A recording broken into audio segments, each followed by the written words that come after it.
के मालूम बा आओ ए शायद हमार गोड़ भूई ना धरात बा। वो देखते है ये बहनी सुन तारू तोहर अंत ना मिलत है बहनी। अरे कैसे मिली हो? वह तो हमको मालूम होत बा। एकरे पीछे कुछ राज बा ना?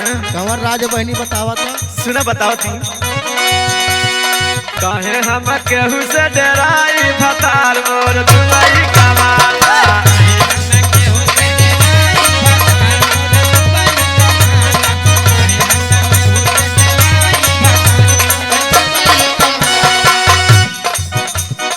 दुबई कमाला दुबई कमाला दुबई कमाला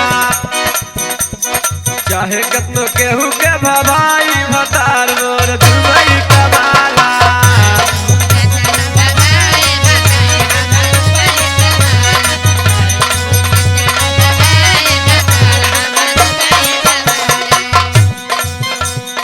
सुनत हूँ सुनत है बहनी बीतेल महीना जब बकिया में जाई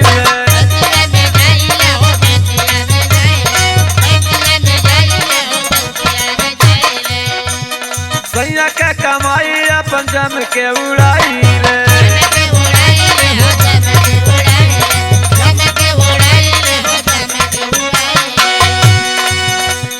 बीतेल महीना जब बकिया में जाई रे सैया के कमाई अपन जम के उड़ाई ले।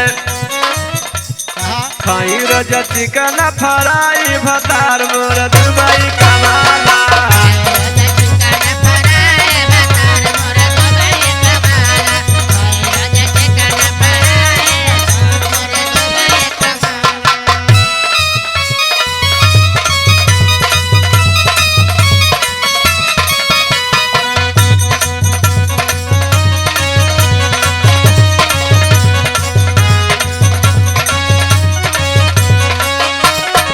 तो ये सखी बोला बोला।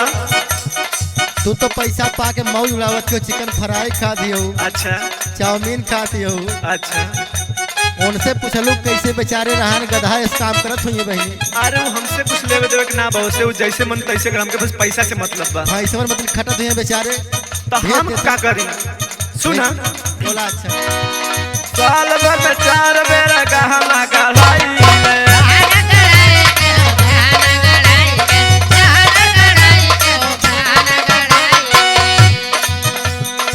साड़ी स्टोन वाली चली झमकाई के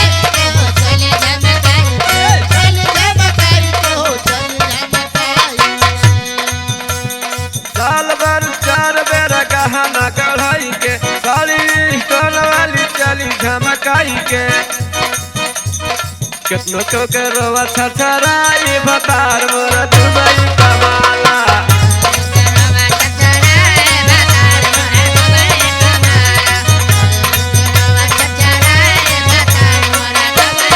दुबई कमाला दुबई कमाला दुबई कमाला कितनो तो के रोवा छछराई भतार मोर दुबई कमाला।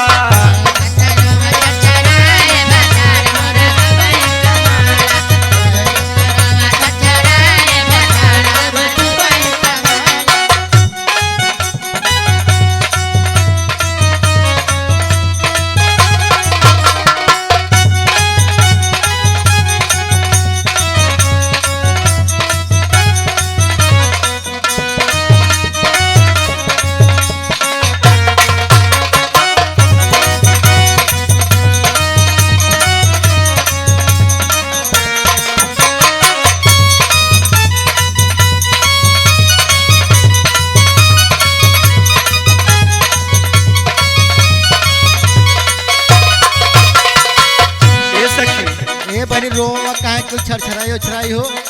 तो ही अपन खा भी बनल रहा है। अरे जब बुरावा ऐसे- पिटावा बहनी घूम घूम अपन।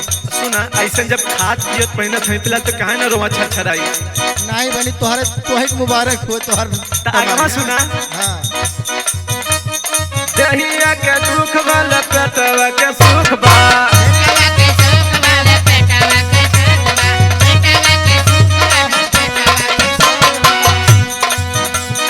आवे चाहे बजट पर नहीं उनकर भूख बा।